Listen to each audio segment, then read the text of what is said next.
ఒక ఆయన ఎప్పుడు కూడా ఎవరైనా పెద్దలు ఏదైనా భవిష్యద్వాణి చెప్తే ఒప్పుకునేవాడు కాదు. రోజున ఊళ్ళోకి వచ్చాడు భవిష్యద్వాణి చెప్పి ఆయన అందరూ వెళ్లి చెప్పించుకుంటున్నారు. ఈయన ఎవరి మాట నమ్మడండి అన్నారు. ఆయన అన్నాడు ఆ భవిష్యద్వాణి చెప్పి ఆయన రేపు మిట్ట మధ్యాహ్నం 12 గంటలకు నువ్వు పాయసం తింటావు అన్నాడు. ఈడు అన్నాడు కాబట్టి అది అబద్ధం అవ్వాలని ఆయన ఊరు విడిచిపెట్టి అరణ్యంలోకి వెళ్ళిపోయాడు. ఇప్పుడు ఎలా తింటాను నేను పాయసం? ఈయన వెళ్లి ఓ చెట్టు కింద కూర్చున్నాడు. 11:30 అయింది. అటుగా వెడుతున్న బాటసారులందరూ మూటలు విప్పుకుని అన్నాలు తిందామని కూర్చున్నారు. కూర్చునేసరికి పావుతకు 12 అయింది. ఇంకా వాళ్ళు నోట్లో ముద్ద పెట్టుకుందాం అనుకుంటున్నారు.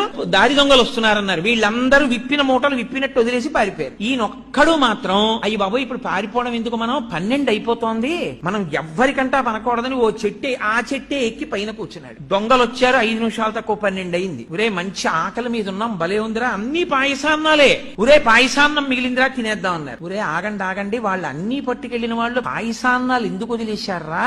మన్ని మట్టు పెట్టడానికి ఇందులో విషం కలిపి ఉంటారు, ఇక్కడ ఎవడైనా ఉన్నాడేమో చూడండి, ముందు వాడికి పెట్టి చూద్దాం అన్నారు. ఖచ్చితంగా 12 అయింది. వాడిని దింపి నోట్లో పెట్టారు పాయసం. ఎందుకని వాడు పాయసం తప్ప ఏదైనా పెట్టండి, నేను తిన్న పాయసం తప్ప ఏదైనా పెట్టండి అంటున్నాడు. వీడికే పెట్టాలరా పాయసం అని ఖచ్చితంగా 12 పాయసం పెట్టారు. కాబట్టి కర్మవశమున భవమృతి కారణములు చేసుకున్న వాడికి చేసుకున్నంత మహదేవా. ఒక ఆయన ఎప్పుడు కూడా ఎవరైనా పెద్దలు ఏదైనా భవిష్యద్వాణి చెప్తే ఒప్పుకునేవాడు కాదు. రోజున ఊళ్ళోకి వచ్చాడు భవిష్యద్వాణి చెప్పి ఆయన అందరూ వెళ్లి చెప్పించుకుంటున్నారు. ఈయన ఎవరి మాట నమ్మడండి అన్నారు. ఆయన అన్నాడు ఆ భవిష్యద్వాణి చెప్పి ఆయన రేపు మిట్ట మధ్యాహ్నం 12 గంటలకు నువ్వు పాయసం తింటావు అన్నాడు. ఈడు అన్నాడు కాబట్టి అది అబద్ధం అవ్వాలని ఆయన ఊరు విడిచిపెట్టి అరణ్యంలోకి వెళ్ళిపోయాడు. ఇప్పుడు ఎలా తింటాను నేను పాయసం? ఈయన వెళ్లి ఓ చెట్టు కింద కూర్చున్నాడు. 11:30 అయింది. అటుగా వెడుతున్న బాటసారులందరూ మూటలు విప్పుకుని అన్నాలు తిందామని కూర్చున్నారు. కూర్చునేసరికి పావుతకు 12 అయింది. ఇంకా వాళ్ళు నోట్లో ముద్ద పెట్టుకుందాం అనుకుంటున్నారు.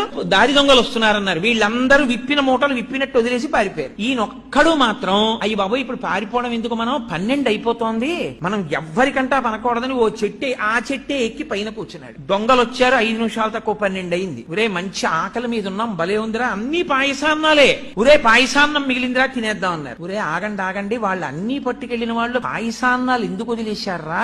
మన్ని మట్టు పెట్టడానికి ఇందులో విషం కలిపి ఉంటారు, ఇక్కడ ఎవడైనా ఉన్నాడేమో చూడండి, ముందు వాడికి పెట్టి చూద్దాం అన్నారు. ఖచ్చితంగా 12 అయింది. వాడిని దింపి నోట్లో పెట్టారు పాయసం. ఎందుకని వాడు పాయసం తప్ప ఏదైనా పెట్టండి, నేను తిన్న పాయసం తప్ప ఏదైనా పెట్టండి అంటున్నాడు. వీడికే పెట్టాలరా పాయసం అని ఖచ్చితంగా 12 పాయసం పెట్టారు. కాబట్టి కర్మవశమున భవమృతి కారణములు చేసుకున్న వాడికి చేసుకున్నంత మహదేవా.